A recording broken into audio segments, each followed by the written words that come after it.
Families and friends gather together to watch grown men beat the crap out of each other. I thought that was going to have a different ending.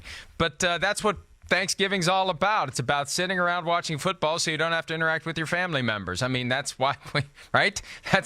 Those awkward moments when people who only see each other a couple of times a year are crammed into a room and everybody kind of assumes that role that they had years ago. And the best way to avoid all of that is turn on the TV and watch a football game, Chris. Well, I don't know how it works in your family. We enjoy being together in the same room, so I don't know. But either way, we do too. I'm just talking about the typical American family. Okay, I'm glad to not be in that mainstream. But what I hear from others all the time is, my God, I wish I didn't have to do this for the next 2 days. It's my favorite holiday of the year. I mean, it beats Christmas, in my opinion. You don't have to buy gifts and do all that crap, okay? Yeah, you have not to do anything for other people. Yeah, the hell with that. Let's just enjoy each other and not make it about the gifts and anything like that. But, I mean, eating food, watching football, on a fall day, I don't know. It just doesn't get any better than that to me. I mean, 3 great games and, like, traditional power games. That's what I love right there. I mean, I love Bears, Lions, Cowboys, Redskins. That just seems Thanksgiving to me. Saints, Falcons, of course, is a good rivalry, but it's a new age rivalry. It doesn't have the history the Lions, Bears, Redskins, Cowboys has, but 3 awesome games regardless. And really, of course, we know the Saints are the best team in football. I don't think there's any team I look at this and just go, oh, this is a slam dunk win on Thursday either. It's going to be 3 close football games, and I think that will add to the Thanksgiving flavor. All 3 games rematches of games previously played, all 3 games involving division rivals. And this has been a trend in recent years. All 3 games from the NFC, not a single AFC team playing on Thanksgiving. And let's start with the first game of the day. The Bears taking on the Lions for the second time in 11 days. The Bears played Sunday night. They had to turn it around and play essentially Thursday morning their time. And Mitchell Trubisky, he didn't practice Monday. Now, nobody practiced Monday on the Bears. That's that crazy injury report we see every week where there wasn't a practice. This is an estimation of who would have practiced or wouldn't have practiced if we did practice, and we didn't practice, and Mitchell Trubisky wouldn't have practiced if we had practiced, but nobody practiced. On Tuesday, it was more specific. The Bears practiced, Trubisky didn't. He's got a problem with his throwing shoulder. The Lions preparing for the system, not so much the quarterback. The Bears holding out hope he can play. It's a fairly significant difference, Chris, if it's going to be Mitchell Trubisky or Chase Daniel tomorrow for the Bears. Yeah, it definitely will be. And I think the first thing you talk about, I mean, Trubisky, his scrambling, some of the runs he had in the first matchup were extremely impressive. I don't look at this and go, oh, the Bears who are one of the better running teams in football. This is the one point I'd make. Hey, they're still a good running football team. But since the Lions got Damon Snacks Harrison, and after that first game against the Seattle Seahawks where he had about 4 days to practice, their run defense has been phenomenal. I look at these matchups, Mike, where, you just mentioned it's the second time they've played in 11 days. The Bears had some success in the pass game, kind of tore up the Matt Patricia scheme. They cracked the code, as you and I say sometimes. I look at that as being an advantage to the Lions because the Bears are going to look at the film and go, okay, this worked, that worked, okay, we're happy with our offensive performance. Maybe there's a wrinkle or two here. But Matt Patricia goes, wow, our defense got totally torched in the past game. We have to change some things up there. And that's where I think their defense does have an advantage going into a matchup like this. But either way, I expect this to be a close game. Chase Daniel or Trubisky at quarterback. Yeah, and here's the thing about the Lions. They don't win every Thanksgiving, and they've had plenty of bad teams over the years. But I think that in any given year, whatever the Lions are, you're going to get the best version of that Lions team on Thanksgiving, right? If they're good that year, they're going to be great on Thanksgiving. If they're bad that year, except they had like a blowout loss to the Patriots one season, I remember. And I think the Titans, were you on that Titans team that just flat out destroyed the Lions? I was. But that was the way year back. They went 0-16. That was before Matt Stafford, right? Yes. Right. I agree. I think your point still holds water, as they say, for sure. The Lions have been competitive on all these Thanksgiving days. And with a Matthew Stafford at quarterback, the games have at least been exciting because he's going to throw the ball all over the lot. Now, the big thing is for the Lions in this matchup is Kerryon Johnson's health, right, Mike? I mean, do we know where he lies right now? As far as I know, he sprained his knee last week in the game.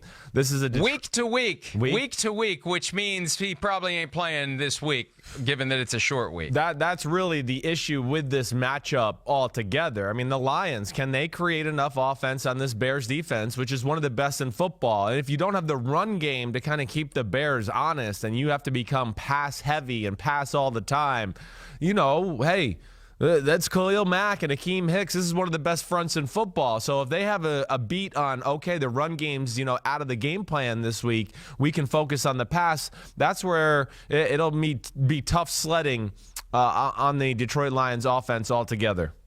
They still have LeGarrette Blount, though, and yes. Blount had some comments yesterday about how it's been a disappointing season. One of the reasons it's been disappointing is because Kerryon Johnson has been the better option. But if Blount could muster a performance like those we've seen from him in the past, that could give the Lions the balance they desperately need offensively. And again, we're going to see the best version of the Detroit Lions and the best version of those players. Even though a lot of players complain about short week football, there's something different about the Thanksgiving games, and the Lions and the Cowboys have that wired into their DNA that they will be hosting those games, they'll be playing in those games.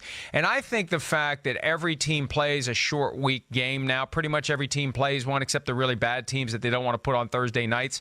The fact that the Lions and the Cowboys have just been doing it every year, I think it's made it easier for them to adjust to it. And the Cowboys will be hosting a division rival in the middle game. Remember, up until 2006, there were only the two games, the Lions and the Cowboys, and they've had the hammerlock on hosting Thanksgiving Day games for decades now. And Washington and the Cowboys, even with Alex Smith out, a very compelling game, a historic game. I remember when I was a kid, that was the first NFL rivalry I noticed. That was the first time I became aware of the concept of having a rival. It was Washington and Dallas, and I remember the 74 game when Clint Longley came in and won the game for the Cowboys, and who the heck is Clint Longley, and just so many intriguing concepts about football that you learn through that rivalry. And I think it's a great, look, the stakes couldn't be any higher. First place in the NFC East is on the line. The team that wins this game probably has the inside track at winning the division, and a lot riding on it. And it ends up being, when the schedule came out, okay, maybe it's going to be a good game, maybe it's not. The Eagles are the class of the division.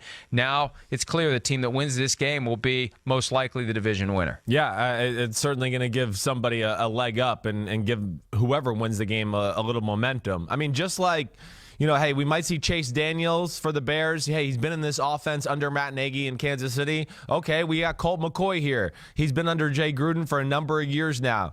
It's going to be about him coming into the football game and having to deal with this Dallas Cowboy defense. Dallas's defense, as you know, as anybody's been watching football, is one of the best in the league. Stopping the run, I would say the corner duo of Byron Jones and Chidobe Awuzie is as good as any in football. Byron Jones is in the conversation for one of the best pure cover corners in all of football this year, the way he's played. Can the Redskins and Colt McCoy muster up enough offense? I think this is another game I look at it and go, it's going to be defensive struggle for my liking, Mike. I look at that and go, okay, can the Redskins move the ball on the Cowboys? And I flip it over and go, how about the Cowboys moving the ball on the Redskins? I don't know. The first time they played, the Cowboys couldn't run the ball on the Redskins. And if there's a weakness to the Redskins, it's their pass defense. And I don't sit here and go, oh, the Cowboys have reinvented the wheel on throwing the football yet. They got Amari Cooper. He certainly has helped. I just don't know. I don't know how much, again, it's the scheme. So if they can run the ball and force one-on-one situations with Amari Cooper, like you're saying, Mike, that's when they're at their best. I just still think the Cowboys get a little pass happy from time to time. We stumbled onto, I think, the best way to assess the Cowboys while we were watching the Falcons-Dallas game on Sunday at the NBC viewing room at the studio in Connecticut. The notion that you can tell pretty much in the first 5 minutes of the game whether or not the Cowboys are going to win. Because they have Plan A, and Plan A works, and they win, or Plan A doesn't work, and there's no Plan B, C, or D, and they lose. And we will know, I think, halfway through the first quarter whether or not the Cowboys are going to win the game. Yeah, I mean, they certainly seem to be a little bit of a front runner. If you get to see early on that their run game is having a little success, that usually bodes well for the rest of the game to go, okay, the Cowboys offense isn't going to be inept in this game altogether. Hey, this is going to be about the battle up front. The Redskins O-line, is it going to be totally healthy? Are we going to have a Trent Williams who's missed the last few games? Because we know the pass rush for the Cowboys is good. They're already missing people on that Redskins O-line to begin with. And, can the Redskins on the other side of the ball, they've had issues on offense with Alex Smith. So now you got to throw Colt McCoy in on a short week. And I don't think they're going to be able to sit there and depend on their running game against this Cowboy defense either. I think this is like a defensive struggle, a lot like the first game we saw, 20-17, 17-14 type of football game. And this will be an opportunity for Adrian Peterson, right? National audience. Hey, remember me? I still can bring it. He's gotten healthier, full participant in practice on Tuesday, despite that shoulder injury he's been dealing with for weeks. And I think he's going to bring it. Now, whether or not he can do enough, that remains to be seen, but that should be a great game. Let's wrap the segment by talking briefly about a game that, look, very easily could be a blowout. When you see the Saints win 51-14 over the Bengals in Cincinnati, and then they beat the defending Super Bowl champions 48-7, this could be bad news for the Falcons. But division rivalries, you throw out the records, you throw out the history, you just get together and you beat the heck out of each other. And when they got together in week 3, 43-37, the Saints won in overtime. That was a back-and-forth classic game that, if it would have been a primetime game, it would have been all we were talking about the next day. So now we get an opportunity to see if the Falcons can keep it close. And I think they will keep it close. I saw the spread's like 13.5 points. I think the Falcons are going to keep this game close. Well, they're desperate. We know that. The Saints defense has been better, but I would expect the Falcons to be able to throw the ball on this Saints defense. So I look at it that way, and I think I kind of agree with you. Are we ever going to see the Saints slip up? Are they ever going to get caught sleeping here with all these big wins they've had?